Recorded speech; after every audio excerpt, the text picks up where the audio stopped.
Chapter 324. Break-even point 3. Melalui teleport, kami tiba di Tynes, sebuah kota pelabuhan kecil di Republik Leores. Simurin membimbing kami ke bengkelnya.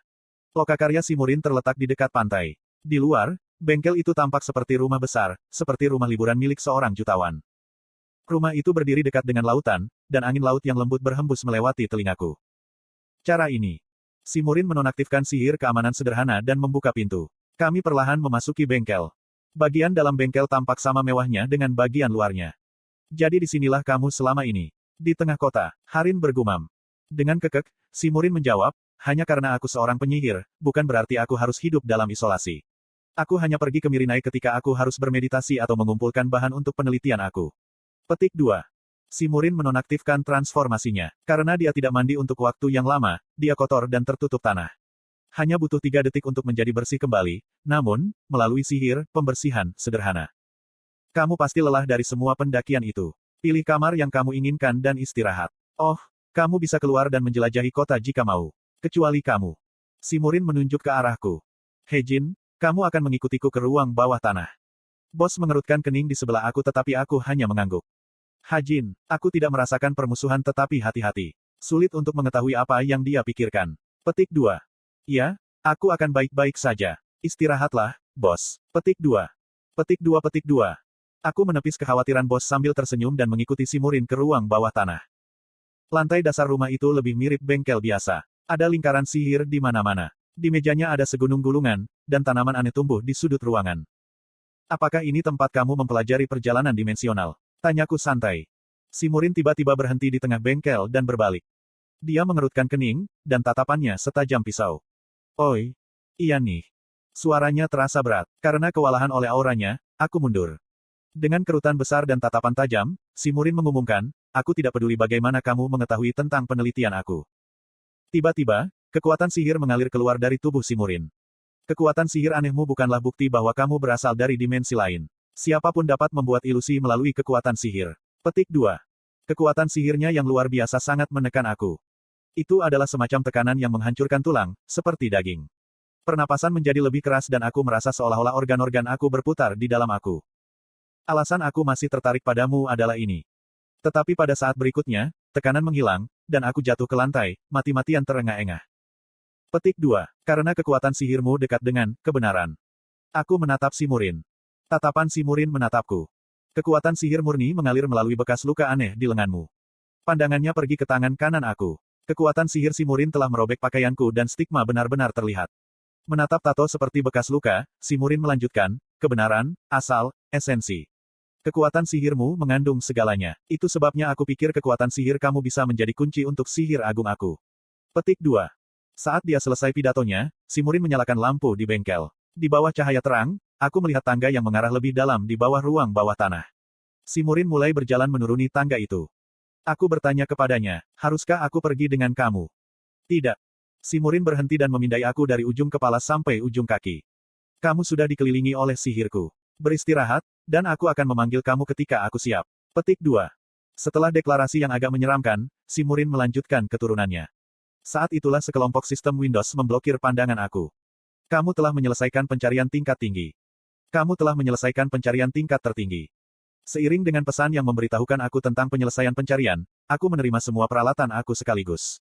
Aether, Desert Eagle, bahkan satu set lengkap, seragam teratai hitam, serta kotak-kotak peluru aku termasuk peluru yang membunuh dewa. Aku sangat merindukan kalian. Kata-kata tidak bisa mengungkapkan kegembiraan yang kurasakan saat ini. Selamat datang di rumah, teman-teman terkasih. Aku mempersenjatai diri dengan Aether, seragam teratai hitam, dan yang lainnya. Lalu aku mengirim pesan pada Chae Nayun. Beritahu Kim Suho bahwa kami tiba di Republik. Kami berada di Tynes. Arunheim, kediaman sang pangeran. Langit sore itu diterangi dengan sinar matahari terbenam. Di dalam kamar sang pangeran, yang begitu luas sehingga hampir terasa kosong, Jin Sahyuk bergumam linglung. Dia baru saja pergi. Haha, ya, benar. Bel mengangkat bahu. Dia dan Jin Sahyuk sendirian di ruangan ini. Shin Jongha keluar dari kamar begitu Bel menyebutkan Shin Myungchul. Apakah aku tetap bisa membiarkannya pergi? Jin Sahyuk bertanya dengan acuh tak acuh. Untuk seseorang yang sombong melarikan diri tanpa memberikan alasan apapun, Jin Sahyuk tidak mengharapkan ini. Tidak apa-apa, aku pikir ini mungkin terjadi, jawab Bel. Keyakinan dan nilai-nilai Shin Jonghak didasarkan pada Shin Myungchul. Shin Jonghak akan terus menghindari diskusi tentang Shin Myung-chul, karena dia terlalu takut untuk meragukan kepercayaannya. Aku penasaran, tidak bisakah kamu memberitahuku? Jin Sah-hyuk bergumam. Shin Myung-chul adalah legenda yang dikenal oleh semua orang. Ketenarannya membangkitkan minatnya. Bell tersenyum kecil. Tentang Shin Myung-chul. Iya. Shin Myung-chul telah mencapai banyak hal dalam hidup. Dia merebut kembali Seoul dengan Chai Jo-chul, mengusir banyak jin dari semenanjung Korea, mendirikan asosiasi pahlawan, dengan rekan-rekannya, mendirikan kelompok Jinsung, dan menyelamatkan jutaan nyawa dengan biaya sendiri. Nama lain untuk Shin Myung-chul adalah One True Hero. Ia adalah perwujudan kebajikan yang hidup, yang oleh banyak orang disebut sebagai harapan terakhir umat manusia. Dia dan aku mirip. Bell, bagaimanapun, tahu segalanya tentang Shin Myung-chul, termasuk kehidupan masa lalunya. Serupa. Jin Sah-hyuk tidak bisa memahami kata-kata Bell. Bagaimana mungkin Bell, yang dia tahu adalah sampah sebelumnya, dan Shin Myung-chul, seorang pahlawan terhormat, menjadi serupa. Iya. Dengan senyum pahit, Bell mengingat Shin Myung-chul. Dia mengingat pertemuan pertama mereka. Dahulu kala, Bell telah memperingatkan Shin Myung-chul tentang batu regresi, bahwa itu adalah batu terkutuk yang memikat iblis, bahwa Ghost of Regression, Baal, pasti akan menghancurkannya dan dunianya dengan imbalan dia akan kembali ke masa lalu. Tapi, seperti semua orang tahu, cinta bisa dengan mudah membutakan seseorang. Shin Myung-chul siap menjual jiwanya dan dunia yang dia tinggali kepada iblis untuk kesempatan bertemu orang yang dia cintai sekali lagi. Iya, Jin Sah-hyuk menanggapi dengan acuh tak acuh. Kamu tidak terdengar sangat terkejut. Itulah kebenaran tentang pahlawan legendaris, Shin Myung-chul. Petik 2. Aku lebih tertarik pada Baal. Siapa dia? Petik 2. Untuk ini, Bell hanya mengumumkan, dia hanyalah seorang C4 Bull yang suka mengumpulkan dunia yang berbeda. Apa? Kamu tahu, beberapa orang mengumpulkan buku, patung-patung, hal-hal semacam itu. Baal sama, dia mengumpulkan dunia untuk kesenangan. Petik 2. Jin Sah-hyuk merasakan kemarahan mendidih di dalam dirinya ketika dia mendengarkan Bell. Dia mengepalkan giginya. Kemudian, sekadar informasi, Baal tidak ikut campur dengan duniamu. Akatrina adalah murni kejatuhan diri. Petik 2. Bell menjawab pertanyaan Jin Sah-hyuk bahkan sebelum dia mengatakannya dengan lantang. Sedikit malu, Jin Sah-hyuk mengeluarkan batuk kering dan mengganti topik pembicaraan. Aku tidak akan bertanya. Bukan itu aku. Jadi, lalu apa Rilem Get-Get? Petik 2. Tempat ini hanya syarat. Petik 2. Kondisi. Iya, itu seperti kontrak. Kamu tahu, karena kekuatan besar membutuhkan pengekangan yang sama hebatnya. Seperti hukum ketiga Newton. Petik 2.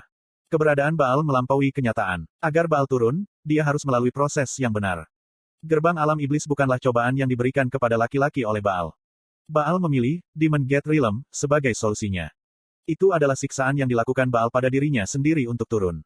Untuk mengaktifkan kembali dunia pertama yang dia turuni dalam bentuk, gerbang alam iblis dan menggunakannya sebagai media untuk memindahkan dirinya ke dimensi lain, ini adalah metode yang dipilih Baal untuk turun ke bumi. Jadi, jika kamu bisa menghentikan Baal di dunia ini, Baal tidak akan bisa turun ke bumi. Petik 2. Jin Sah-hyuk tidak mengatakan sepatah kata pun. Dia menatap Bell dalam diam. Bell juga balas menatap Jin Sah-hyuk. Kontes menatap mereka berlangsung cukup lama. Pusat Kota Times. Aku pergi ke pusat kota dengan Harin dan Bos. Angin laut berhembus dengan lembut di kota pelabuhan yang ramai. Kami berkeliling tempat itu, menikmati penjual makanan dan toko-toko. Ada sesuatu yang menyegarkan tentang melihat dunia yang tidak aku ciptakan sendiri. Hajin. Sementara aku memeriksa gulungan yang dijual di toko sulap, Bos menelepon aku. Iya nih. Lihat itu. Bos menunjuk ke sebuah kios. Boneka-boneka, mulai dari hanya 8 siling. Itu adalah toko yang menjual boneka. Bos sedang melihat boneka beruang pada khususnya. Apakah kamu suka beruang, Bos? Aku kira itu menjelaskan mengapa kamu sangat menyukai helm beruang itu. Petik 2. Tidak, aku tidak akan mengatakan itu. Apakah kamu punya uang? Dia bertanya seperti berandalan. Ah, ya, aku tahu. Sambil tersenyum, aku memberinya koin emas. Itu adalah bagian dari uang yang aku dapat untuk mengawal Harin. Terima kasih. Bos berjalan ke kios dan mengambil boneka beruang. Tapi sepertinya tidak cukup, ketika dia mengambil seekor boneka kucing dengan tangannya yang lain. Aku mengawasinya dengan senyum sebelum mengalihkan pandanganku ke warung lain. Itu dulu. Apa? Laki-laki berjubah tiba-tiba muncul dan mengelilingiku. Tubuh mereka besar, seolah-olah mereka sepenuhnya lapis baja di bawah jubah mereka, dan mereka masing-masing memiliki pedang tajam yang tergantung di ikat pinggang mereka. Petik 2. Pembunuh dari Arunheim sudah ada di sini. Kamu siapa? Bos dengan cepat kembali ke aku, memancarkan kekuatan sihirnya. Aku juga mengeluarkan Desert Eagle. Pada saat itu, pria itu, yang tampaknya adalah pemimpin, berkata dengan nada hormat. Petik 2. Kim Ha Jin Si, Benar. Kami datang untuk menjemput kamu di bawah perintah Komandan Pedang Kim Suho. Petik 2. Republic of Leores, Basement of Shrines Mansion. Shrine menerima pesan dari Kim Suho bahwa Harin dan teman-temannya telah tiba di Tains. Dia terkejut bahwa mereka bisa masuk ke Republik tanpa diketahui oleh penjaga perbatasan, tetapi dalam hal apapun, dia memerintahkan para kesatrianya untuk memanggil mereka. Menurut penyelidikan kami, dia adalah penembak jitu peringkat F dari Lorenzio Ducci. Apa? Namun, penyelidikan Republik hanya menunjukkan bahwa pria yang sangat dipuji oleh Komandan Pedang adalah penembak jitu peringkat F. Tidak mungkin. Mungkin dia sengaja menginap di F-Rank. Berpotensi. Dia adalah pemula yang hanya bergabung dengan tentara 1 tahun yang lalu. Petik 2. Petik 2. Shrine terdiam dan menoleh untuk melihat pria di dalam penjara kaca. Sepertinya dia tidak tahu dia ada di sel penjara, karena dia menguap dengan acuh tak acuh di kursinya. Bagaimana dengan yang lainnya? Kami telah mengkonfirmasi identitas Putri Loren Clan, tetapi yang lain tidak dapat diidentifikasi. Tidak ada catatan tentangnya sama sekali. Petik 2. Shrine mengerutkan alisnya dan mengusap dagunya. Penembak jitu peringkat F menghentikan perang sendirian. Itu adalah lelucon paling lucu yang pernah dia dengar. Dia tidak percaya bahwa penembak jitu ini juga menyembunyikan kekuatannya. Dia tampak bodoh, dan dia juga tidak bisa merasakan kekuatan sihir darinya. Semua makhluk kuat membocorkan kekuatan sihir. Bahkan Kim Suho tidak bisa mencegahnya. Apakah Lekendol bahkan perlu mengujinya? Apakah pedang komandan berbohong? Petik 2. Sama seperti Shrine menilai Kim Hajin. Koang.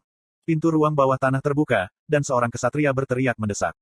Nyonya, monster pathway telah dibuka di ibu kota. Apa? Shrine segera merengut. Para ksatria yang menjaga Kim Hajin segera berlari keluar, dan Shrine dibiarkan menatap Kim Hajin. Dia terlihat seperti prajurit F-Rank biasa, tidak peduli seberapa banyak aku mengamatinya. Tidak apa-apa meninggalkan dia di sini sendirian, bukan? Tidak, tetapi bagaimana jika ayah tahu? Petik 2. Koong. Kiak. Pada saat itu, pria di dalam penjara kaca mulai mengetuk dinding kaca. Ya ampun, kamu mengejutkanku. Ada apa? Shrine melompat kaget dan kemudian menyadari bahwa pria itu mengatakan sesuatu. Hah? Dia berjalan ke dinding dengan cemberut. Melihat mulut pria itu dari jarak yang lebih dekat, dia bisa memahami apa yang dikatakan pria itu. Jika mereka monster biasa, tidak peduli berapa banyak, aku bisa merawat mereka sendirian. Apa yang dia katakan? Tepat ketika Shrine bergumam, pria itu mengangkat mesin aneh. Itu adalah Desert Eagle, yang hanya tampak seperti bongkahan logam di mata Shrine. Apa itu? Shrine bertanya. Kim Hajin menyeringai dan menjawab. Sebuah senjata yang khusus untuk disembelih. Pembantaian. Koang.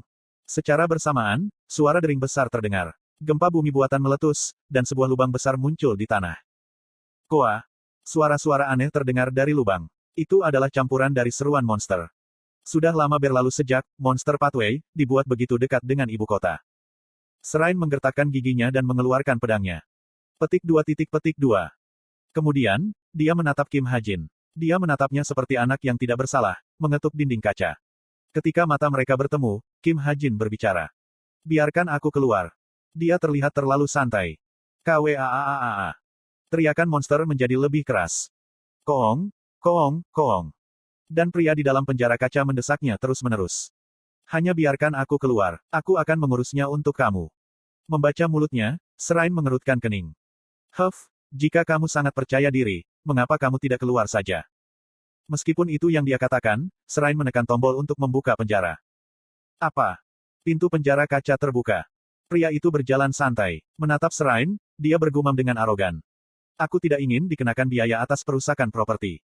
Dan pada saat itu, Kwaaaa. Monster iblis melonjak dari lubang di tanah.